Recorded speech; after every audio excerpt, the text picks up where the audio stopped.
You can laugh and criticize Michael Jackson if you wanna. Woody Allen molested and married his stepdaughter. This is the sociology of hip-hop, a Georgetown University course that uses rapper Jay-Z as a lens to look at race, gender, sexuality, and economic inequality.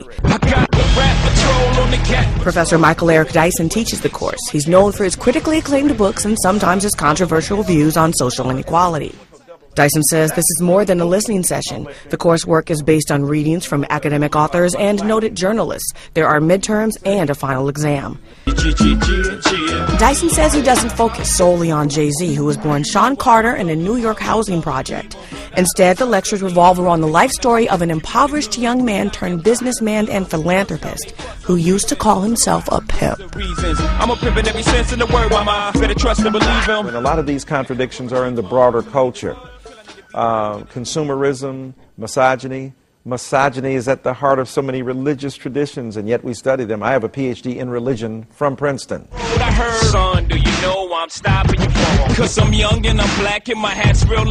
Jay-Z's rhymes are about street hustling, sex, money, and alcohol, alongside critiques of politics, police, and the struggles of poverty. Students say they're learning to think more critically about creativity and class.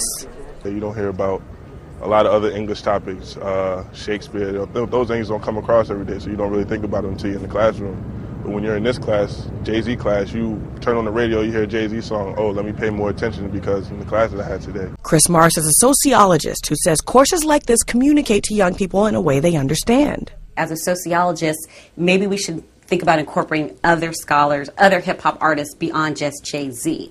But if we think about just using Jay-Z's lyrics to understand social inequality, I think it becomes an interesting discussion. So what happens now is that they're moving away from consumers to critical thinkers about hip-hop. And that's one of the cultural relevance of having a course about Jay-Z. And you see where he's come from and how he's worked to get up there and beat the system, which is something that, nowadays is almost impossible.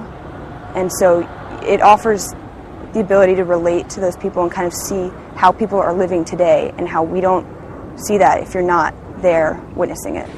Dyson says he welcomes conversation about the course, but he's surprised by the criticism. His goal is for students to see life in America through Jay-Z's eyes. Well, I want them to see, first of all, that, young black guys who grew up in poverty can have some interesting things to say about America.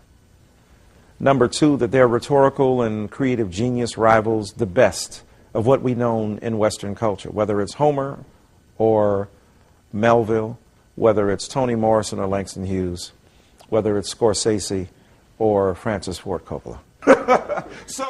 Jay-Z was not available for an interview while on tour, but Dyson says they're friends and Jay-Z supports the class. Nia Hawkins, Associated Press. This is no lie. As the show is proceeding, they come to arrest Gucci Mane.